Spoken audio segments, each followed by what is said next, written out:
Hey guys, JT here with a quick RC tip. You guys know that I try to keep my cars still looking, pretty clean and new. And one thing that I do when I get particular kits is when they have these aluminum type chassis, I do want to keep these from looking all scraped and scratched up and stuff. The plastic piece I'm not too worried about because that only costs a couple of bucks to replace.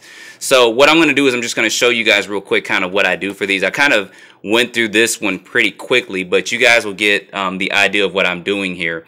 So basically I get these JConcepts pieces right here that can protect the bottom of the chassis.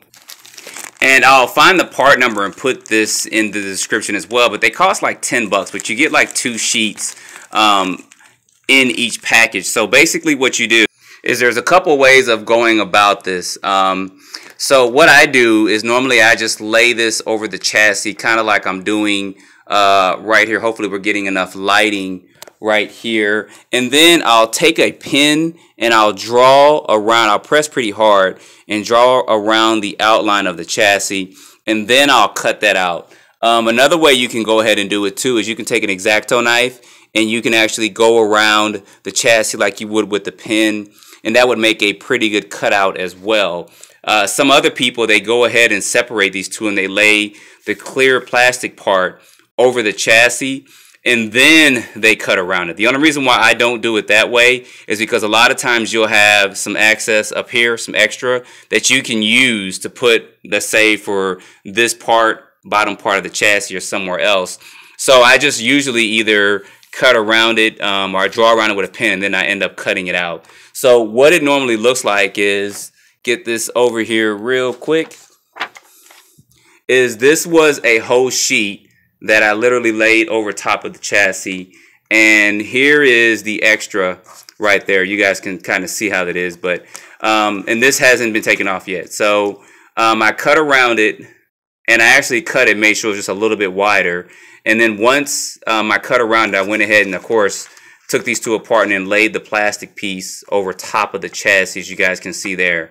And when you lay it down, you want to make sure you lay it in one smooth motion, either going from top to bottom or bottom to top or left to right, because you want to avoid, like I got here, I got a couple of air bubbles. We can zoom in. There we go. Got a couple of air bubbles and stuff in here, but it's still going to serve the purpose of what I want to do with this, and that's keeping this chassis looking, pretty nice and new. Of course, these plastic pieces on the side will get pretty scratched up and stuff, but that's fine. That's kind of expected there with that.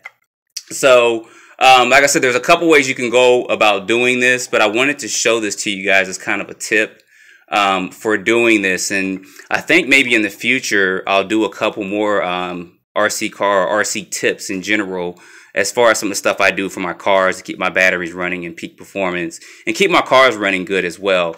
But this was one tip here. And one thing you want to remember is once you lay this down, especially if you're doing a 4-wheel drive car, I went ahead and I cut a little slit in here, of course, for the center diff, or you maybe spur gear on some of the other cars, just so that when stuff gets out the chassis, it can actually still fling out.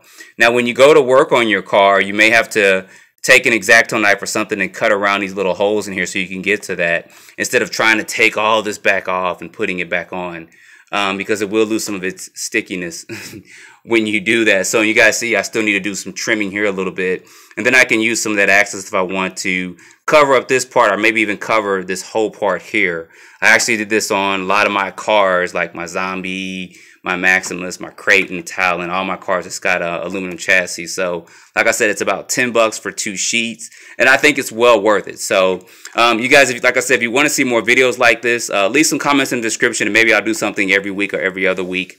Just a basic RC tip 101. So as always, don't forget to like and subscribe, and stay tuned for more videos. Thanks for watching.